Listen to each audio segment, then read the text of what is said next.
So you know that feeling when you kind of stumble across a historical figure and you can just tell there's like a whole intricate system of thought just beneath the surface. Yeah, definitely. That's what we're dealing with today, and you brought this one to us. So we're going deep, deep into the world of this guy, al-Latif al-Baghdadi. Pretty sharp mind from the 12th and 13th centuries in the Islamic world. And I think you're going to find this one really fascinating, a lot to unpack. Definitely. The Stanford Encyclopedia Philosophy entry you shared is just a goldmine. It's a really in-depth look at his life, his ideas, his impact. So what we're going to do today is try to distill all that richness down and really understand why Abd al-Latif remains such a compelling figure, especially when we consider, that relationship between the Greek philosophical traditions and how they evolved within the Islamic world. We want to give you a clear, insightful picture, kind of focusing on the points that I think would resonate most with someone deeply engaged in philosophical inquiry. All right, well, let's just dive right in then. Born in Baghdad in 1162, dies in 1231, but those are just the bookends, right? Right. In between a life totally dedicated to knowledge, 40 years of travel. Wow. That's not a casual interest. Not at all. That's a profound hunger for knowledge. It definitely is. Yeah. I mean, his biography reads like a testament to intellectual curiosity. And it wasn't just wandering, his travels across Iraq, Syria, Egypt were deliberate searches for philosophical teachers, for intellectual centers. This wasn't about collecting souvenirs or sightseeing. It was a focused quest to really deepen his understanding. Yeah, and he wasn't starting from zero either. Yeah. Growing up in Baghdad, privileged family, had connections to the Nizamiya Madrasa. I mean, that's a very renowned institution. So that gave him a really solid foundation in Islamic sciences. And then, branches out into all these directions: natural sciences, medicine, philosophy, even dabbled in alchemy for a bit. Talk about a mind that really wanted to just explore every avenue of knowledge. Exactly. He didn't adhere to those rigid disciplinary boundaries that, we might think of today. It was a really fertile period of intellectual exchange. And Abd al-Latif, he was clearly someone who wanted to absorb it all. Even before he set out on these extensive travels, he was already engaging with the writings of major thinkers like Avicenna, al-Ghazali, al-Suhrawardi, showing a real proactive approach to learning. Right, and it seems like Cairo was a really, really big turning point for him, like the culmination of his intellectual pilgrimage almost. Yes. Even encountered Saladin and Maimonides there. Oh, wow. You can just imagine what kind of philosophical discussions they might have had. Cairo was pivotal, really. It wasn't just another stop on his journey. It was where his philosophical development truly took shape. It was in Cairo that he immersed himself in those core texts of Greek philosophy, the works of Aristotle himself, commentaries by thinkers like Alexander of Aphrodisias and Themistius, and really crucially, the writings of al-Farabi, the great Arabic interpreter of Aristotle. And it was this direct engagement that led to a fundamental shift in his own philosophical orientation. So it wasn't just taking in information, it was about evaluating it, critiquing it. I mean, even the source material notes this shift away from Avicenna's philosophy. And that's saying something, given how influential Avicenna was at the time. Oh, absolutely, yeah. Initially, Abd al-Latif had held Avicenna in high regard. But it was through his deeper study of these earlier Greek and Arabic sources, particularly Aristotle, as understood through al-Farabi, that he began to identify what he saw as limitations in Avicenna's approach. And this critical stance, it really becomes a defining feature of Abd al-Latif's own intellectual identity. He's known as a sharp, independent thinker and a prolific writer on both philosophy and medicine. So this kind of sets the stage for what I think is the core of his philosophical project, this return to the ancients. But it's not as simple as dusting off the original texts and reading them anew, right? Yeah. There's a whole other layer here. Exactly. His stated aim was to go back to those original Greek works, in Arabic translation, of course. Yep. So we're talking about Aristotle for philosophy, and then Hippocrates, mediated through Galen, for medicine. However, and this is such a crucial insight for any philosopher engaging with historical texts, he accessed these sources primarily through the interpretations of earlier Arabic philosophers, especially al-Kindi and most notably al-Farabi. So his return wasn't direct, it was mediated through this already established Arabic intellectual tradition.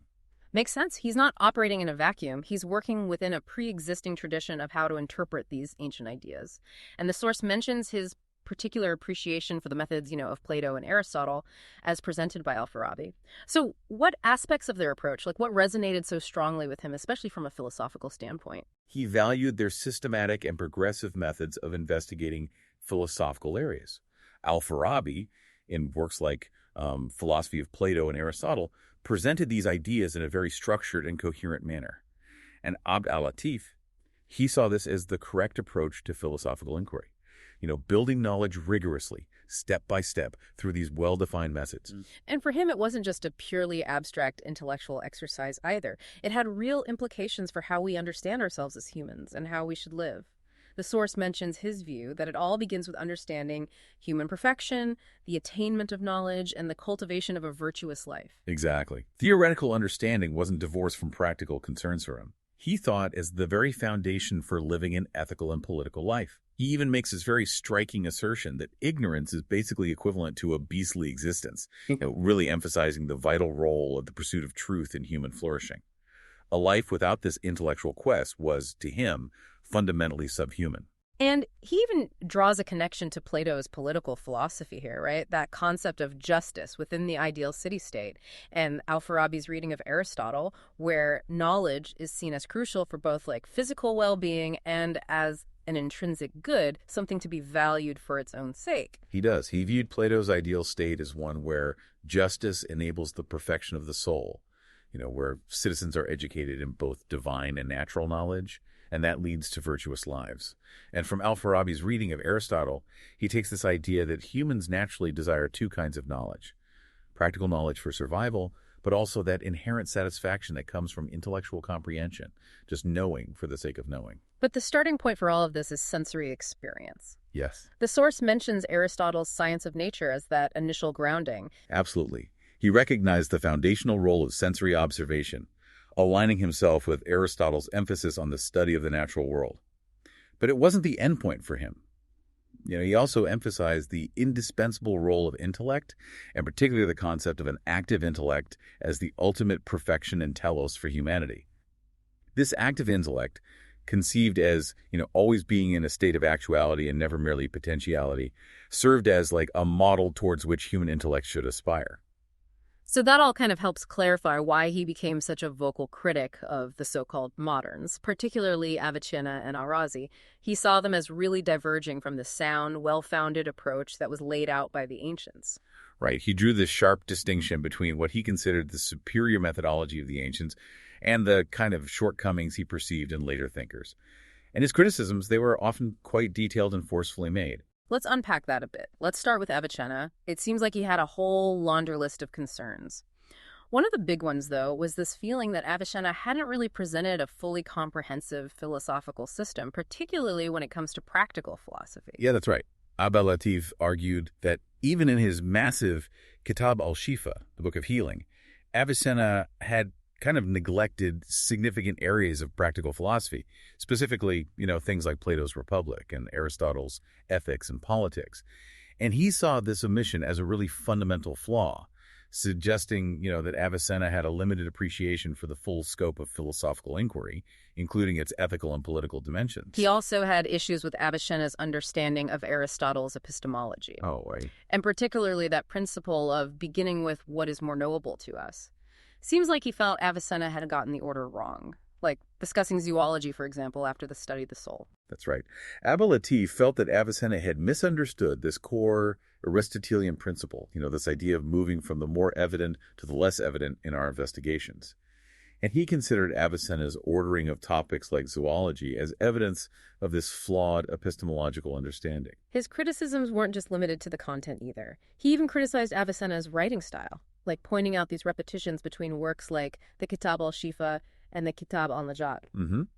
He viewed these repetitions as indicative of a lack of thoroughness, a lack of precision in Avicenna's philosophical exposition. Furthermore, while acknowledging that Avicenna often began his treatises by referencing Aristotle's discussion of knowledge acquisition from the posterior analytics, Abd al-Latif argued that Avicenna's engagement with Aristotelian logic seemed to, kind of stop there. He didn't adequately address the 5 logical arts, which really constitute the core of Aristotelian logical theory. And then it gets even more granular nitty-gritty. He points out Avicenna's unclear treatment of the category of having, his placement of celestial movement within the category of being in a position. We're getting into some pretty technical philosophical territory here. We are. It really highlights the depth and precision of Abd al-Latif's analysis. He felt that Avicenna's explanations of these fundamental Aristotelian categories were just inadequate. even inconsistent with core Aristotelian principles. For instance, Avicenna himself admitted to, difficulties in fully comprehending the category of having, which al-Latif found perplexing, and placing the, eternal and unchanging motion of the celestial spheres within a category that's typically used to describe, the temporary spatial arrangements of terrestrial bodies. This struck him as a significant category error, like blurring this fundamental distinction between the, sublunary and superlunary realms. Right. And then the example about defining relative terms like father and son in isolation, that really shows this very meticulous level of philosophical scrutiny. Exactly. al-Latif argued that Avicenna's attempt to define one relative term without explicitly referencing its correlative term demonstrated a misunderstanding of the inherent kind of relationality of these terms. He saw these seemingly small points as symptomatic of much larger philosophical weaknesses in Avicenna's system. And he goes on to criticize Avicenna's theory of hypothetical syllogisms, what he considered an inappropriate incorporation of material from Aristotle's rhetoric into his discussion of the poetics. He really didn't hold back. He didn't. al-Latif's underlying concern was that Avicenna's widely influential Kitab al-Shifa had become, a dominant philosophical encyclopedia, and its perceived errors were inadvertently, propagating philosophical misunderstandings, like obscuring the distinct subject matters of physics and metaphysics, for instance. And when it came to al-Razi, it seems like he had some similar concerns, like a lack of real technical expertise, a reliance on what he called continual sophisms. Yeah. His assessment of al-Razi was in some ways even harsher. He criticized al-Razi for lacking, the requisite technical knowledge in the scientific disciplines that he was discussing, citing, for example, inaccuracies in his medical terminology when he was commenting on Avicenna's canon of medicine. Moreover, he found al-Razi's philosophical method to be fundamentally flawed. It was, characterized by the persistent use of sophistical arguments rather than, clear and instructive reasoning. And this led him to the pretty strong conclusion that al-Razi just wasn't qualified to interpret the Quran. It is a strong statement, but it really reflects al-Latif's deep commitment to intellectual rigor and accuracy, especially when dealing with, matters of religious significance. He believed that a solid grounding in the relevant sciences was absolutely essential for properly interpreting sacred texts. So, against all these perceived shortcomings of the moderns, what positive contributions did al-Latif himself offer in his own philosophical work? The source mentions his major work, the book on the science of metaphysics. Right. This is really his central work. It's key to understanding his own philosophical project, his attempt to provide a more sound metaphysical framework.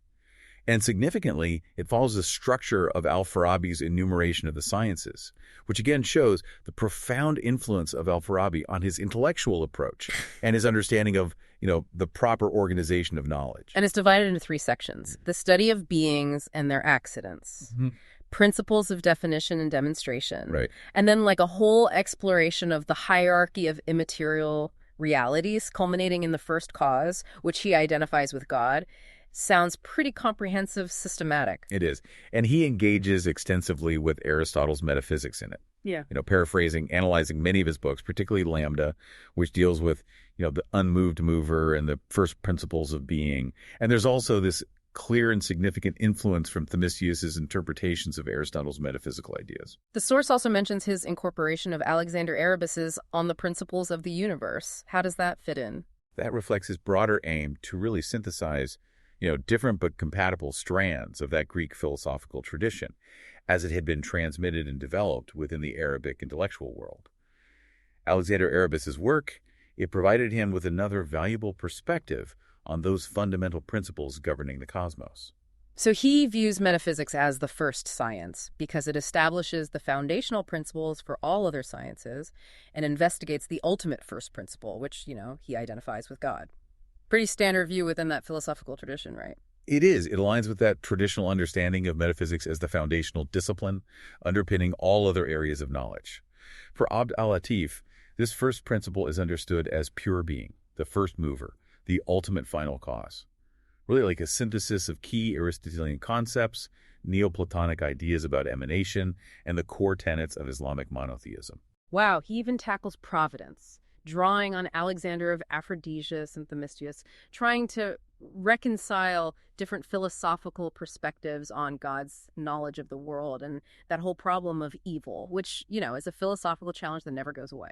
Absolutely, and it's a question that resonates across the centuries. And he wrestled with this: how to reconcile divine omniscience and omnipotence with human freedom and the existence of suffering, drawing on, different strands of thought to seek some kind of coherent resolution. Hmm. He tended to lean towards Themistius' view that God knows all things by containing their forms or ideas within himself, seeing this as more compatible with Islamic theological doctrines, but also drew on Alexander for insights regarding free will and divine justice. And the Liber de Causes, that key Neoplatonic text, that plays a role too, helping him connect the first cause with Aristotle's unmoved mover. Like he's actively trying to forge these connections between different philosophical vocabularies and traditions. He is. He utilizes the Neoplatonic Liber de Causes to further articulate the nature of the first cause as fundamentally one and pure good, aligning this with Aristotle's first principle, understood as, intellect in its purest actuality. His overarching goal was to construct a unified and coherent understanding of ultimate reality. That phrase, science of sovereignty, I've never heard that before. That's a really intriguing term. What did that mean for him in his metaphysical framework? Right. So that concept is influenced by the pseudo-theology of Aristotle and the writings of Neoplatonic thinkers like Proclus and Alexander of Aphrodisias. And it pertains to, the nature of divine knowledge and how God governs the cosmos. So it involves not only understanding the ascent from, created effects to their ultimate cause, but also how that first cause's knowledge kind of illuminates and governs all that emanates from it, reflecting this, divine understanding that mirrors the very structure of reality. So it's not like a simple, straightforward return to Aristotle then. No. It was more like a return to this Neoplatonized Aristotle that had been understood and developed by the early Falsafa tradition in the Islamic world. And al-Kindi plays a big role there. Exactly. His engagement with Aristotle was, filtered through centuries of interpretation and integration within this incredibly rich tapestry of Arabic intellectual history. It really shows us how philosophical traditions evolve, how they build upon these earlier foundations, how they shape and reshape the reception of even the most foundational texts. And his views on medicine at the time, his strong opposition to alchemy, that really underscores his emphasis on a really robust epistemology, right? It wasn't just about philosophical theories, it was about having a solid basis for knowledge claims in any field. Absolutely. His critiques of the medical practices of his time, his total rejection of alchemy, it all comes back to this deep commitment to those universal principles, to the pursuit of genuine, verifiable knowledge across all domains. It mirrors his rigorous approach to philosophical inquiry. It's like that analogy he uses, comparing medicine to both mathematics and archery. Medicine deals with universal principles, like math, but also has to take into account the variability of specific cases, just like an archer aiming at a target. He felt contemporary medicine had strayed from a proper medical epistemology, unlike that dogmatic tradition which had its roots in Plato and Aristotle. He was deeply concerned about the state of medical practice in his time. He contrasts it with the systematic, theoretically grounded approach of those ancient Greeks who really emphasized a thorough understanding of anatomy, physiology. He even notes, that while the empirical and medical sects of antiquity had what he considered flawed theoretical frameworks, they at least operated within some kind of theoretical structure, unlike many of the contemporary practitioners he was observing. So his call was basically a plea to rediscover and reapply those universal principles of Greek medicine. And his aversion to alchemy was total, like complete fraud. It lacked any real basis in the wisdom of the ancients, even the early Islamic scholars. He even names Jabir ibn Hayyan as the likely originator of this so-called false science. He did. He saw alchemy as this misguided and ultimately fraudulent pursuit focused on, these impossible transmutations of metals. And he points to the lack of discussion of such practices in the works of major ancient philosophers and early Islamic scholars as evidence, of its illegitimacy, considered it a deviation from that path of genuine scientific inquiry. So al-Latif al-Baghdadi, just to kind of sum up, he emerges as this incredibly driven, intellectually curious figure, embarks on this lifelong quest for knowledge. And his central project was that return to the ancients in philosophy and medicine, but crucially, it was a return that was mediated through the lens of earlier Arabic thinkers, particularly al-Kindi and al-Farabi. He was a sharp critic of later philosophers like Avicenna and al-Razi, who he believed had, strayed from that sound methodology that the ancients had established. And he developed his own comprehensive metaphysical system, firmly rooted in that Neoplatonized Aristotelianism of his intellectual world. Absolutely. And those perspectives on medicine, alchemy, they underscore this unwavering commitment to a robust epistemological framework Yeah. across all areas of knowledge. His life, his work, it really serves as a powerful illustration of, that ongoing and complex dialogue between different intellectual traditions. And it's a reminder of the enduring importance of critically engaging with those foundational ideas.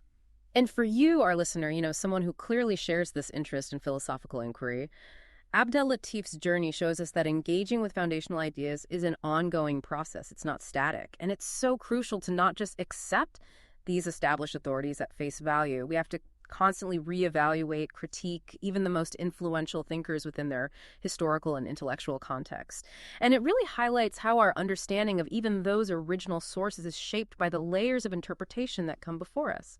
Studying a figure like al-Latif makes it really clear that even when we try to go back to the source, that attempt is always going to be shaped by the intellectual landscapes and those interpretive frameworks that we're working within. It makes you wonder, are we ever really engaging with something entirely original? Mm-hmm. Or is our understanding always, at least in some way, a dialogue with the history of its reception? And that question, it has some pretty profound implications for how we approach philosophical inquiry even today. It makes you think about how we engage with knowledge and tradition in our own time, for sure. Mm-hmm. Well, this has been a truly fascinating dive into the world of al-Latif al-Baghdadi. Thank you for bringing this material to us. It was my pleasure. I'm excited for the next deep dive already.